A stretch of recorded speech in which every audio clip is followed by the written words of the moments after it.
everyone. I'm Jane Tillman Irving, the president of the New York Press Club. Welcome to this fourth event in our 2020 Speakers Series, made possible by a generous gift from our good friends at Con Edison. As always, Con Ed, we thank you. These are not ordinary times, of course, and much of what makes them out of the ordinary emanates from one location, 1600 Pennsylvania Avenue, the beat of our guest tonight. Jonathan Lemire is a White House reporter for the Associated Press and a political analyst for MSNBC and NBC News. He has covered the daily events and the drama of the Trump administration from the campaign kickoff to this very day. Interviewing him tonight is Scott Detrow, a political correspondent for National Public Radio. He also covers the 2020 presidential campaign and is the co-host of NPR's Politics podcast. Jonathan, Scott, it's a pleasure to have you here with us at the New York Press Club. Thank you, Jane, and I think this will be a great conversation. Jonathan, I feel like, Jane mentioned you've been covering the Trump administration, the Trump campaign since the very first escalator ride. But I feel like a couple of weeks ago, the stretch that started with his middle of the night tweet announcing that he had tested positive for the coronavirus, through everything that happened after that, really has all the ups and downs and strangeness and uniqueness of covering President Trump encapsulated in just a few days. So I thought maybe we can just start with talking through maybe the Friday through the Monday of that and kind of the choices and challenges you faced as a reporter. And then we can go from there. So let's just start with this. Did you find out right away at 1 a.m.? Did you sleep for a few hours and wake up in a panic? When did you realize, oh my God, the president has the coronavirus? Well, Scott, thank you. And thank you, the New York Press Club. I'm delighted to be here this evening. Yes, I was there at the bottom of that escalator when the now president, came down in Trump Tower in June of 2015. But you're right. The events that started that 10-day stretch that we just experienced was about as wild as we've seen so far, which frankly says a lot. I was preparing actually that Thursday night to be part of the president's trip the next day. He had a rally scheduled for the Friday evening in Sanford, Florida. I was going to be part of the press school, the AP, of course. We always have a seat in what is known as the protective press school. It's 13 reporters who always travel with the president. We have a permanent spot there. And I was going to be planning to be on Air Force One the next day to head to that rally. I actually was scheduled to do on the Thursday night, the Brian Williams show, which is the 11th hour on MSNBC. That's a plug. And that we got wind, of course, earlier in the evening that Hope Hicks, one of the president's top aides, had tested positive. And then a few hours later, President Trump called into the Sean Hannity show and said that he himself had been tested, and we were waiting for results. Obviously, alarm bells went off. We know at the White House that the rapid tests, the Abbott rapid tests, which are widespread, the staff who come near the president use them, reporters who come near the president use them, and those results are usually known within a half hour to an hour. So it was as the time went on, it was pretty clear, and according to our reporting, people we were calling, that he hadn't just taken a rapid test, but rather a PCR test, one that takes longer for the result. I had been on the top of the hour at 11 o'clock, and the producers said, hey, let's stay on. Your segment was going to be over, but we'll keep you on because we're just kind of waiting. We're in a holding pattern here, and we don't know. I ended up being on air for 3 hours, off and on with other guests, and was still on at about 1:15 in the morning when the president's tweet came down that he and the first lady had tested positive. Of course, my reporting continued on the phone, coordinating with teammates on Slack, texting furiously to sources to see what we could learn. Slept for about 90 minutes, maybe, got up, had to what was doing on Morning Joe the next day, and then proceeded to the White House, which was, Scott, it's sort of an extraordinary scene. As we were in a holding pattern there, the president we knew was inside, but no one heard from him for hours, if you recall. There were no tweets until we got word that he was going to be heading to Walter Reed Medical Center. And before we talk about that dramatic helicopter ride to Walter Reed, first of all, the fact that the president wasn't tweeting or saying anything was such a shocking twist of events. And I think that tells you everything about the last 4 years right there, the fact that the president just kind of is unheard from a couple hours. But, talk about the reporting that was going on as you were waiting for the president to come out, because, of course, the official word from the White House was, everything's fine. He's doing his work. This helicopter is here out of an abundance of caution. And it was kind of clear at the time that wasn't the case. And the days following, it became very clear that wasn't the case. How hard was it to figure out what was actually going on that Friday?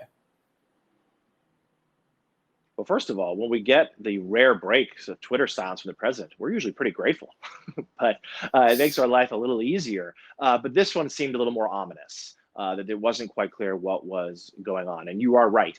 We did receive word initially from the White House that he was going to be going to Walter Reed just for tests of abundance of caution. And then shortly before he did step out on the lawn and boarded Marine One, they let us know that he was planning to be there for a few days, that he would in fact be admitted, which, news that arrived with the thunderclap. So that day we had been trying to talk to administration officials, people in the Trump orbit who he often would speak to, these allies of his, both, in Washington and New York and other places. And it was remarkable how little people knew. It was very tightly held what was going on. But I was on the South Lawn that Friday evening when the president slowly walked to the helicopter, and what a colleague of mine deemed perhaps the second most famous presidential helicopter ride ever, behind only when Richard Nixon resigned and left the White House in Marine One. And we slowly saw him step on board and then depart. And I'll just briefly talk about the next morning as well, because that's when the confusion in many ways started. We knew he was at the Walter Reed that night, of course. We knew he'd been admitted. That would only happen if he was, doctors had some concern. There is a full-fledged medical unit at the White House, but of course there's some care only accessible at a hospital, something that wouldn't be available even at the White House.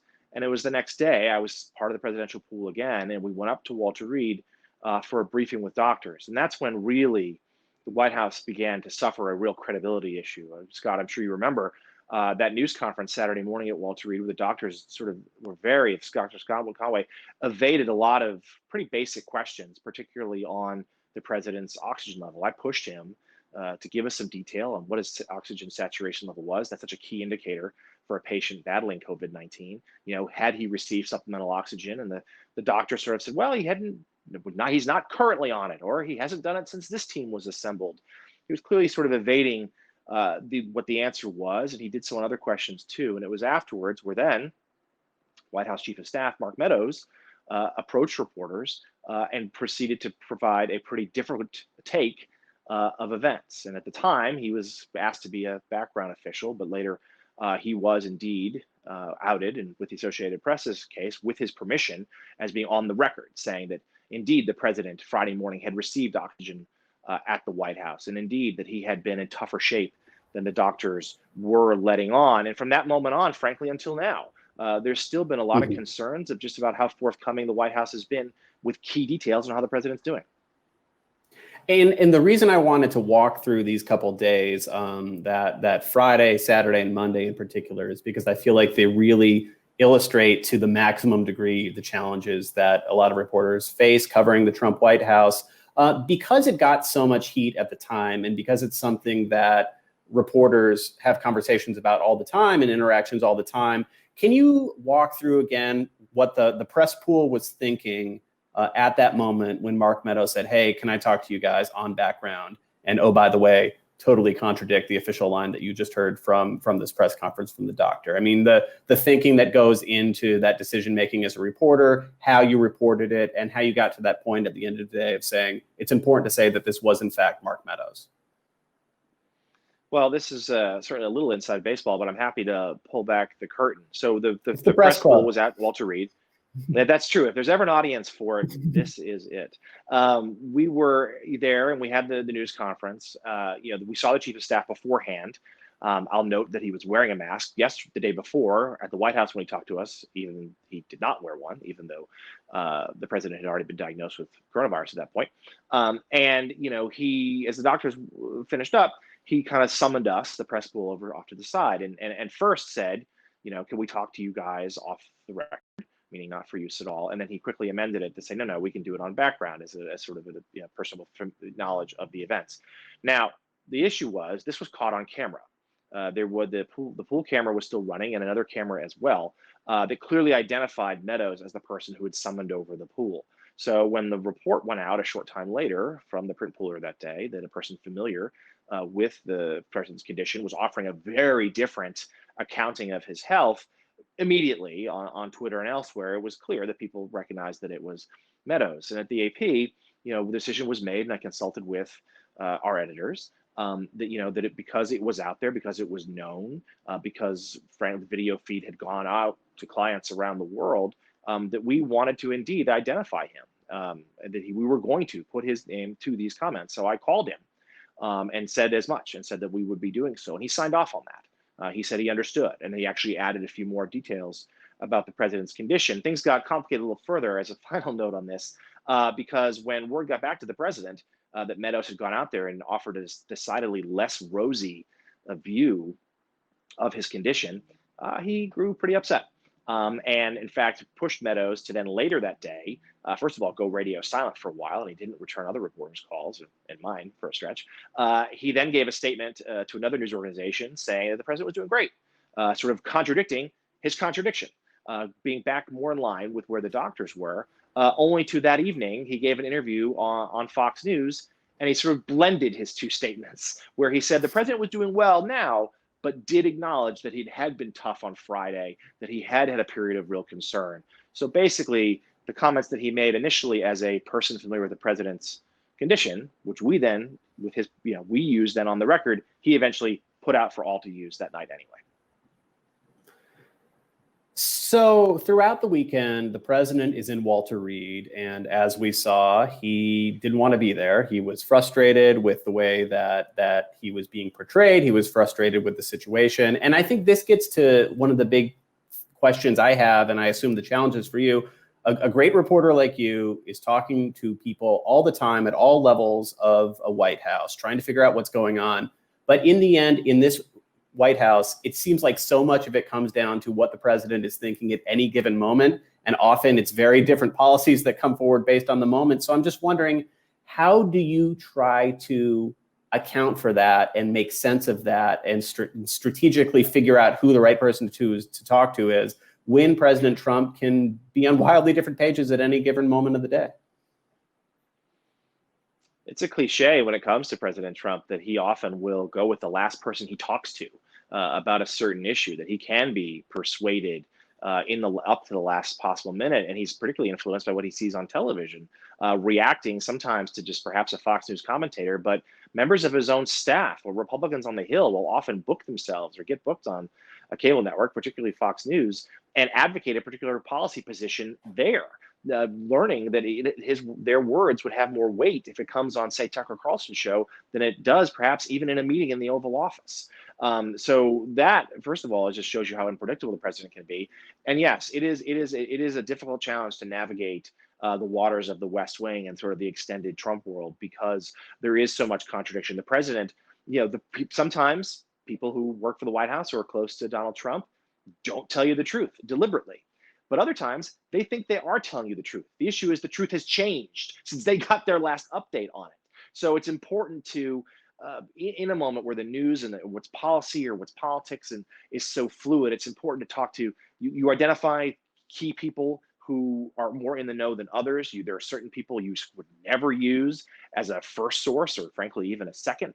You try to validate it and confirm it with as many people as possible. It is rare, at least at the AP, it is rare to go with something on just a one source because of how unpredictable and fluid this can be. And it becomes with a lot of practice. And I will say, I covered the Trump campaign. You kind of got used to that because it was a similar dynamic there. The president likes to foster chaos and confusion among his staff. He likes competing interests. Frankly, he likes the infighting. He thinks that's good on the whole to sort of how to end up with the best possible decision, to end up where he wants to be. But it makes our job pretty tough. That's true. So last question about the Walter Reed weekend before we step back and talk a little bit more broadly. I think one of the other big themes of the last 4 years is the spectacle of it, the fact that President Trump does have an eye for drama, for production, the fact that he came from reality TV. I mean, what were you thinking and what was expected and what was not expected at all as he leaves Walter Reed, gets in the helicopter and flies back to the White House and climbs up the balcony, the portico steps. Like, how much of that was like, oh my God, this is happening, and how much was like, okay, I've got a sense of what the next hour is going to be?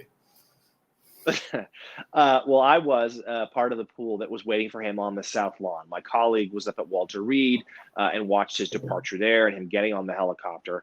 And I was waiting at the White House. And we had been given a heads up by the staffer there on the ground that the president, after he arrived, that he would indeed climb the steps up to the Blue Room balcony.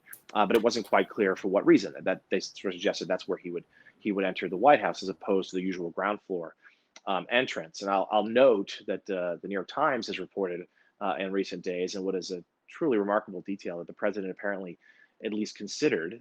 He told people that when he was going to leave Walter Reed, he thought about like sort of appearing very frail in his first steps and then pulling open his shirt to reveal a t-shirt underneath with the Superman logo, sort of one of these. He opted not to do that, which perhaps, we could decide whether or not that was a good decision. But he certainly still has an eye for the dramatic. And I will say they timed it perfectly, not just for the 6:30 national broadcast news coverage, but also because it was a gorgeous sort of sunset in Washington. It would look beautiful as the helicopter arrived on the South Lawn. He strode on the lawn heading to the White House, keeping a distance from the press pool, I might add, which was something we were wondering about. At that point, he was very much a contagious active COVID-19 patient. He was wearing a mask. We all were too, of course. But we were wondering if he would try to approach us. Would he try to speak to us? How would that go? He did not. He stayed on the far side of the lawn and then climbed the steps. And I will admit, it didn't surprise me that he took his mask off for that photo op. We know how he has politicized masks. He rarely wears them. He has really, he's at times really looked down upon those who have, including Vice President Biden. And then he stood on the balcony, he saluted the helicopter. And then as the press pool was being sort of then, as the president was stepping back inside, we were taken off the lawn. And we saw him pause at the doorway and where it looked like he was talking, and he had not put his mask back on. And in fact, he stepped back inside, still, again, a contagious COVID-19 patient, not wearing his face mask. And then we learned a short time later that he lingered at the doorway because he redid his entrance in terms for a Twitter video that was released a short time later. So that's a good segue to the first question that I'm going to ask that's being submitted. And if you're watching, you can submit your questions using the button below the viewer window. A few people have asked something along these lines of how you as a reporter feel about COVID safety at the White House. I cover the Biden campaign. As we know, Joe Biden wears a mask all the time. He distances people at his events. You have to stand in a little painted circle on the ground more than 6 feet apart from people.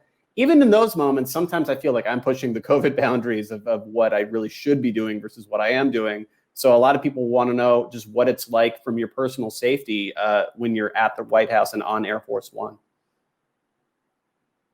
Yeah, none of that happens. It's a very different ethos from the Trump campaign, and that's deliberate, right? Their messaging has always been that the pandemic is something that they were handling. That the president said at his rally last night in Pennsylvania that the nation was about to turn the corner on it, which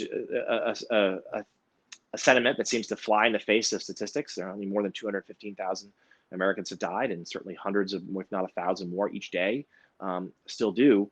And it's a difficult question, and I'll give it give me a minute or two for an answer here. I mean, first of all, as we know, covering this president, we've seen the rallies. Masks are rare at these Trump rally. There's very little in the way of social distancing. People are pretty packed in there. For the most part, the press pool is kept at some distance. These rallies have largely been outside. Largely, I'll get back to that. And that is obviously safer. We're always in masks, and there's enough gap usually between us and the crowd that we feel, of course, we're a little antsy, but we feel okay. There have been a few exceptions to that, though. There have, on a Western swing that I covered about a month back, with no notice, the campaign had indoor events, one in Henderson, Nevada, and another one the next day in Phoenix, that felt decidedly less safe, in part because just the way the setup of the venue, the pool had to walk through the crowd to get to our seats to get to where we were supposed to be. So it wasn't just the usual fake news chants that we sometimes get from the crowd, but rather concern. The people not wearing masks. That was something that we were nervous about. And certainly the White House Correspondents Association, Scott, as you well know, tries to advocate for our health and the safety of journalists. I mean, we are tested at the White House. Staffers are as well, but clearly not all, at least not every day, as this moment with the president's diagnosis has taught us. Most of the staffers there don't wear masks in the building or on Air Force One. Compliance has improved since the president's diagnosis, but it's still not uniform. Even in the last couple of days, not only is the president himself not wearing a mask on Air Force One, but a lot of his senior staff still don't. So it is a concern, and the Correspondents Association has pushed them to require masks. It has asked them to do so. It has asked them to honor social distancing. It has increased testing. Even at the beginning of the pandemic, the tests were not always available to every member of the pool. There would be sometimes certain members wouldn't, depending on what your assignment was that day, whether they thought you might see the president. Now it's uniform. Everybody does every day, which is good. But certainly, yeah, I mean, we know there are some risks that come with the job. It's important to be there, obviously. But we certainly, as members of the White House Correspondents Association, wish the White House would do more. And just as a contrast, in addition to what you see at the events for Joe Biden, every one of his staff is wearing a mask. Everyone traveling on the airplanes is wearing a mask. And I was on that train tour that he took after the first debate. And not only was everybody masked, but the campaign was handing out N95s to every single person who was on the train. So obviously, as is clear to anyone paying attention to this campaign, two very different views of how to handle COVID, both from a policy point of view, but also from a personal point of view. So Certainly. Before we get to some of the other questions, I'll just jump in. Just jump in to say, yeah, I mean, that's exactly right. And it's an image thing. I mean, we saw the president's acceptance speech during the Republican National Convention at the White House. South Lawn was packed. No mask, no social distancing. Again, of course, the Supreme Court nomination event with Judge Barrett a few weeks ago, which many public officials, health officials, including Dr. Fauci, believe was indeed a super spreader event. That a number of the cases that we have seen ripple through the White House and Republicans in the Senate can be stemmed from that particular day. And I think it is striking, as a final note, that despite the president's diagnosis, I've written this and others have as well in the last couple of days. His tenor on the virus hasn't changed at all. That he still very much is something. He's suggesting that America's beating this. It's something that we can live with and deal with proper medication. He leaves out sometimes that the medication he received, of course, the treatment he received at Walter Reed is not available to every American who gets sick. But they're certainly, even despite his illness, this is going to be their message in the stretch run, in a sharp contrast to what you're seeing with the Biden campaign. Mm-hmm. And let's do something that's strange for October of 2020. Let's not talk about Donald Trump for the next 5 minutes or so, if that's okay with you. I wanted to take a step back and talk about your career. Tell us how you got to the White House, where you worked beforehand. Sure thing. I grew up in Massachusetts and I care entirely too much about the Boston Red Sox. I went to Columbia University for undergraduate and a degree. I did not actually attend any sort of journalism school. And in the spring of 2001, was sorting through a distinct lack of job offers. The economy had already started to slow down. The journalism industry was already showing signs of some contraction. And I was a senior that spring of 2001 and was offered actually a job at the AP, and it was an overnight statistics job, the Agate sports page, actually. And was set to take it. And then only a few days before graduation, I received a call out of the blue from the Metro editor at the New York Daily News, who had seen a story I had written about a verdict in a murder trial. The victim was a Columbia graduate student. And he said, look, this story was better than what we ran that day in the paper. Can you come on in? And offered me an internship for that summer. And as the summer wound down, a couple of us in our class of 10 interns or so, he said, like, hey, we'll keep a couple of you on. We're not going to hire you. We're never going to hire you. We'll still pay you $200 a week. But I had no other options. It was either that or move back to my parents' house in Lowell, Massachusetts. So I said, all right. I borrowed some money from my folks and found my summer sublet was over. So I ended up crashing on a friend's couch for a while and just said, I'll make the best of this. 10 days later, September 11th, the terror attacks happened. And I was, worked that day. I was down at Ground Zero on the 12th, and proceeded to work around the clock for months. And as the 2001 turned into 2002, did get hired. And I spent about a decade at the New York Daily News covering all sorts of beats, from police to fire to breaking news to community boards in Queens, eventually down to police headquarters and then City Hall. Covered the third term of the Bloomberg administration there, covered the 2012 presidential election, mostly from a distance, but we did travel some. And then in 2013, got hired by the AP, this time took the job at the AP, to cover that year's mayor's race in New York City, which we'll recall is the one that Bill de Blasio won, defeating Anthony Weiner, among others, to follow Bloomberg in office.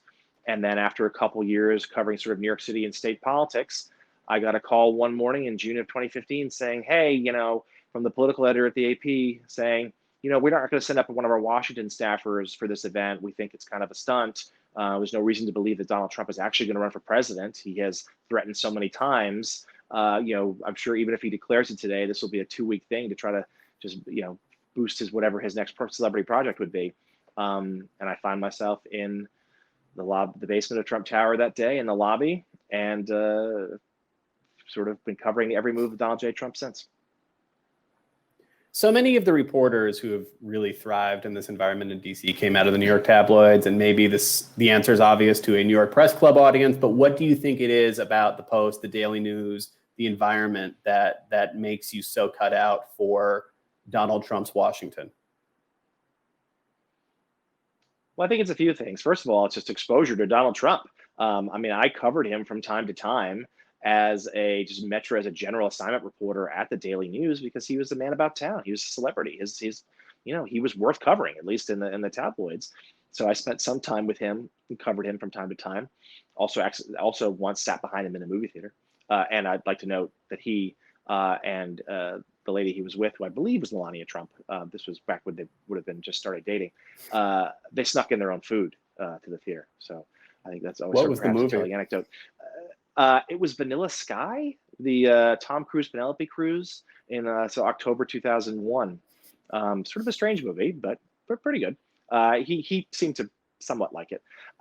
And so there's that, just exposure to Trump himself and sort of understanding how he works. But it's more than that. It's understanding the world he grew up in. The idea that he would always, of course, care so much about press, about suggesting there's no such thing as bad publicity, that he himself was, of course, the source for a number of the headlines, good or bad, about him in the Post and Daily News for so long. So you got used to thinking how he thinks about the media. And of course, look, New York City is obviously a very competitive, cutthroat business. The rivalry between the Post and the Daily News, still heated, but back then was white hot. And you learned it was very competitive. And it was something where, and certainly it's a cliche, but people suggest that the mayor of New York City is the second most scrutinized politician in the country, behind only the president. So spending time in room 9, which is the nickname for the press room at New York City Hall, was great breeding ground and training ground for covering a White House, any White House, but particularly this one.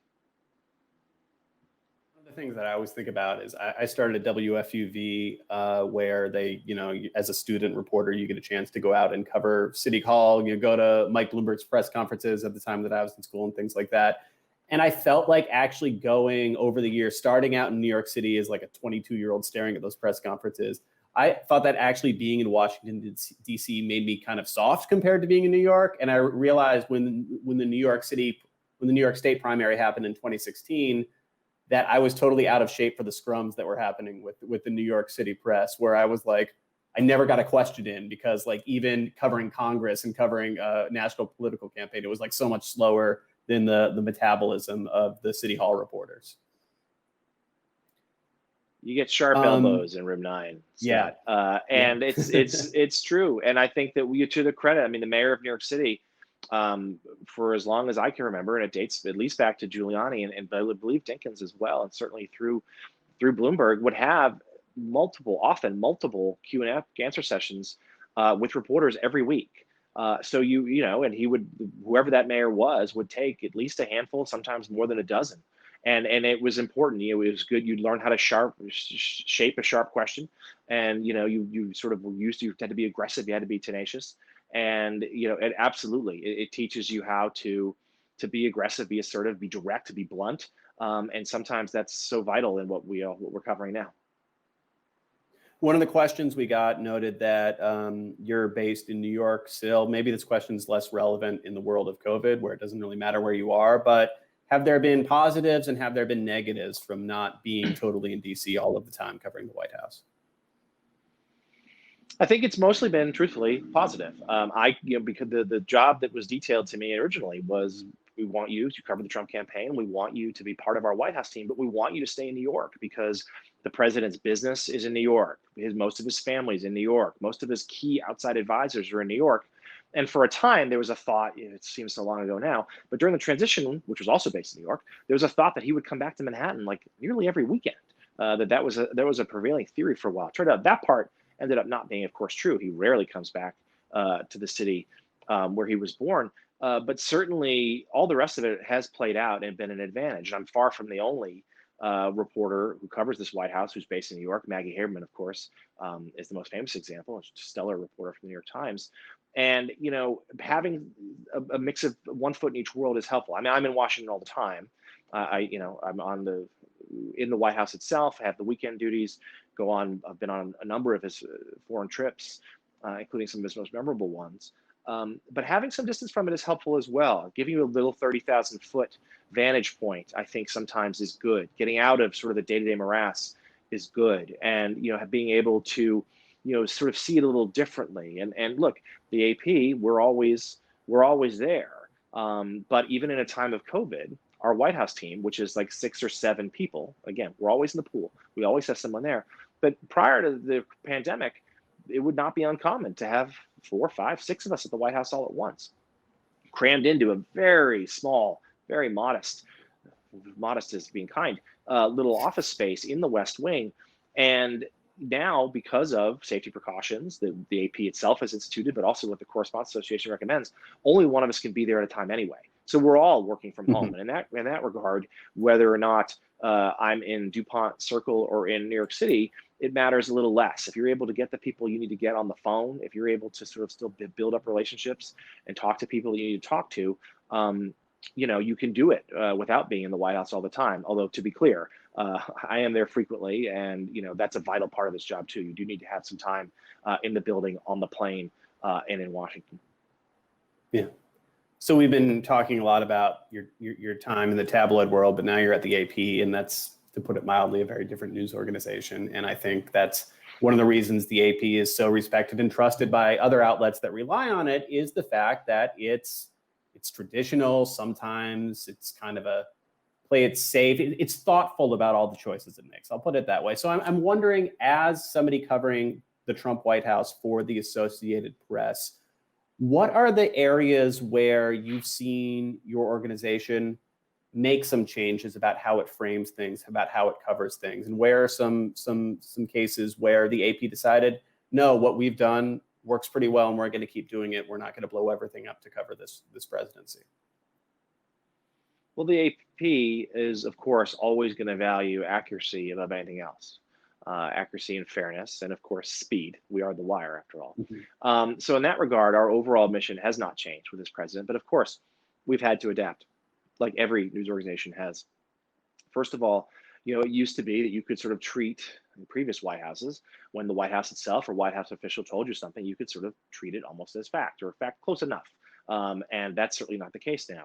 I think one thing that a lot of news organizations had to adjust to in the early days of the Trump administration was when the president would just sort of say something, and like perhaps the AP would send out a news alert that would capture what he said, and you realize, and there's this simple, the context of an alert, which is limited by, it only can be so many characters, it has to be real short. It's sometimes really hard to provide the necessary context, to point out sometimes when he's not being truthful, or when he's only giving you part of the story. So I think we, for instance, got a little more cautious, a little more conservative about sort of just blasting out what he says. Other news organizations have certainly done the same, have reined in a little bit the need just to always be first, and stressing the need to be right, to be accurate. And that's obviously what the AP has always done, but we call it like we see it. I mean, we're not going to editorialize. I'm allowed to use adjectives, unlike Bloomberg, let's say. But there's a limit to what we can do. And I will say, when the moment calls for it, we can be what's considered tough because we're being clear-eyed, we're being honest. I mean, in October of 2016, when he was the final stretch of the campaign, and he held a news conference in Washington, in which he finally, half-heartedly, renounced birtherism, which of course was the belief that President Obama was not born in the United States and therefore not qualified to be president, and frankly is the belief that sort of propelled Donald Trump's political rise in the Republican Party. We wrote the word racist in the lead because the birtherism is a racist lie. And we have time. We use the word lie when it's needed. We use the word racist when it's needed, or any other just accurate description of something that we're covering with this administration. And that's something that I'm proud of that the AP's done. That we have, no one gets it right every time. No one's perfect here. But I'm proud of our record and how we've covered this administration. I covered that press conference for NPR, and it was very hard. It was a very challenging press conference to cover. How has your personal approach and how has the AP's approach changed over the past 5 years when it comes to the president's Twitter feed?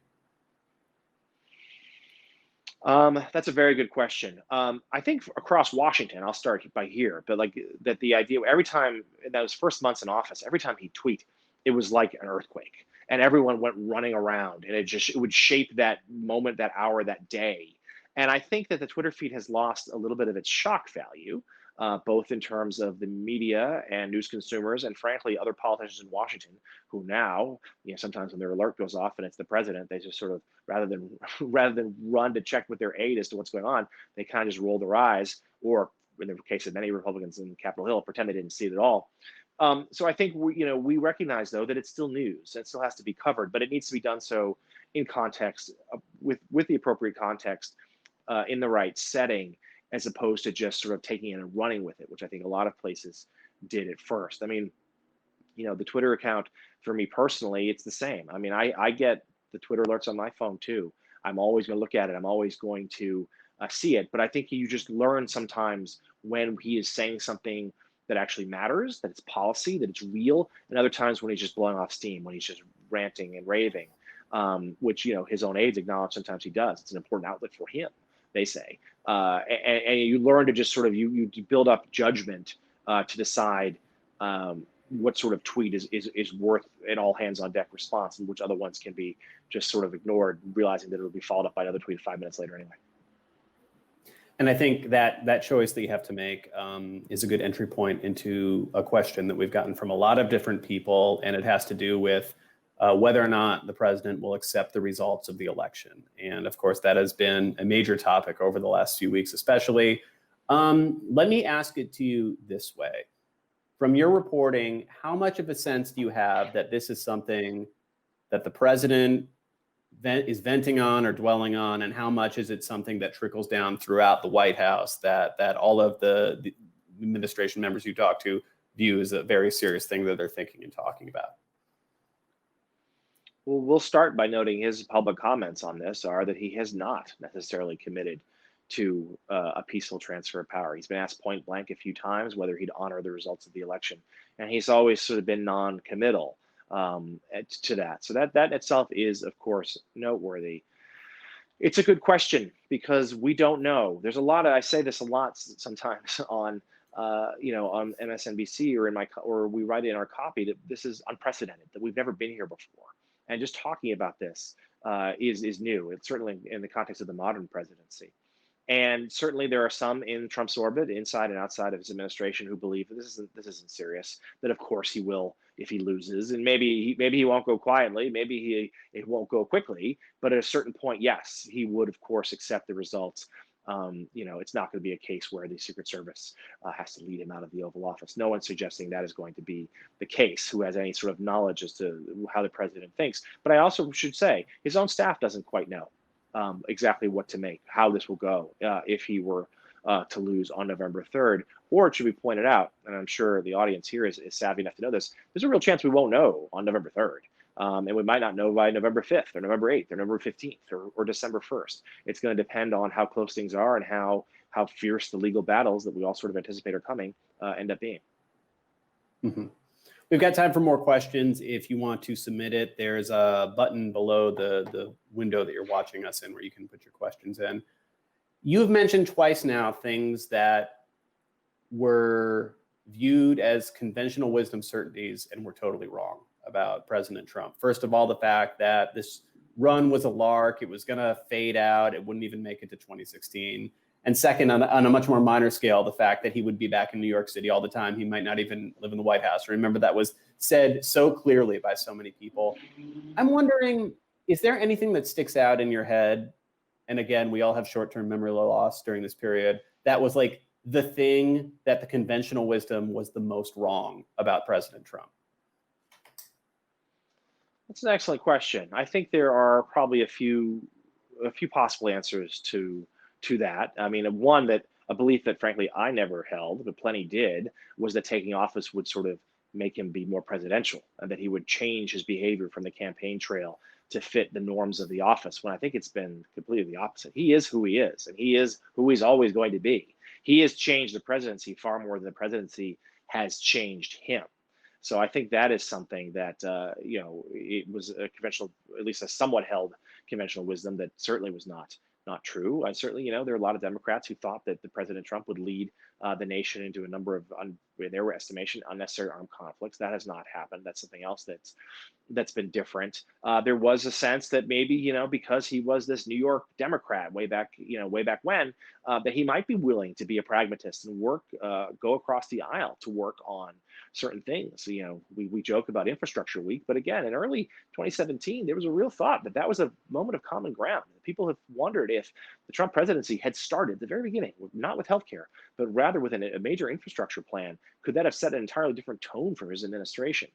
Instead, we have the most partisan and fiercely political president we've probably ever had, certainly in a long, long time, where there's been no effort, or very little, to work across the aisle, to have any sort of bipartisan consensus. That hasn't been the case at all. And I think that, we also, of course, just the idea that we've never had a president who has never taken a break from running for office, that he has from the beginning. He declared for a second term on Inauguration Day. He had his first rally within a couple of weeks, and proceeded to have them, many months and years in advance of seeing voters. That's where he is. And I think any sense that he would, sort of prioritize an agenda over the politics has been wrong. He's certainly proven that his heart far more is in the campaigning than the governing. Mm-hmm. I think this next question might put you on the spot, but I think the point of it is that it is hard to remember. So if you can't think of anything, that's fine. But so much stuff happens. It happens so quickly. I had a conversation with somebody where I honestly had forgotten that Ruth Bader Ginsburg died. She was saying, "Oh my, what a stretch of two amazing push alerts and then in frantic things." And I was, wait, what's the second? Oh yeah. So I'm wondering to you, what are the top 4 or 5 moments of the Trump presidency that just stick in your head, and more importantly, you think kind of stuck in the public consciousness, things that people didn't forget about? And do you think there's any sort of pattern or theme to the events that we don't forget about compared to the ones that just kind of fade into the Twitter feed? It's a great question, and there are lots of nominees for this. And I think it's a strategist said to me once, I remember the line always, that President Trump on certain days will have 3 or 4 stories. He'll spawn 3 or 4 headlines by noon that would have ended any other politician's career. But he just kind of blows through them. And there are very few things that have stuck. But I'll give you a handful that I remember, and I think a lot of the people around him do. Certainly, first and foremost now is, of course, his response to the pandemic, and which includes the day that he suggested, injecting a disinfectant as a treatment for the pandemic, for the virus, which, back in the spring, to, of course, his own diagnosis now, just a few weeks ago, which, of course, is tweened with the Supreme Court seat opening up just a few weeks before. I think a defining moment that anyone would recommend and remember would be his response to Charlottesville in August 2017. I was there at the Bedminster Golf Club when he first said that the hours after the attack, where he suggested there was blame on many sides, which he then repeated a few days later at that infamous Trump Tower news conference. Another story that will always certainly stand out, was his performance in Helsinki when he stood next to Vladimir Putin and sided with Russia over his own intelligence agencies when it came to election interference. Certainly, that was the moment I would think that triggered the most uproar from his fellow Republicans. Their response to that. By the time Air Force One landed in Washington, it was very clear they had a full-blown crisis on their hand, and the first time they faced real intra-party opposition. I think that the couple weeks that were dominated by the images of children separated from their families and at times placed in even what appear to be cages at the border, the southern border of the United States, is certainly one that many point to as a defining moment of his administration. And another one, just from my own personal experience, was I was part of the press pool in about a year or so ago when we went to the DMZ, and he stepped over into North Korea to meet Kim Jong-un, which at the time felt like it was an extraordinary moment, and still is, and perhaps heralded some sort of change in the relationship between the two countries. That hasn't really panned out. And you'll note as I run through these, I have not mentioned the president's impeachment, nor have I mentioned much of the Mueller probe that dominated 2+ years of the administration, although certainly the day he fired James Comey might be the 5th if I had to list a round out of top 5 in terms of moments I won't soon forget. But isn't it interesting that only maybe 1 or 2 of those have been a big part of this presidential campaign? It is. I don't know what there's to say about frankly, that, but they're just under the water. Sorry. No, I think it's a great point. And I think, frankly, there's also that point right there is something the president himself is really struggling with, because this campaign is about the pandemic and, frankly, very little else. And that's not at all what this president thought he would be running, the kind of campaign he'd be running this year. I was actually just having this conversation with someone in the last 48 hours. People were identifying turning points of this campaign, a campaign that, by any poll, the president is currently losing, although certainly is still within striking distance, and there's 3 weeks to go.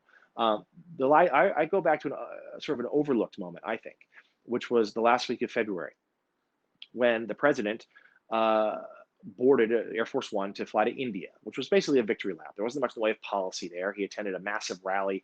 He had a photo op of the Taj Mahal. He mostly was just heralded, and he extolled his relationship with a close friend in Modi.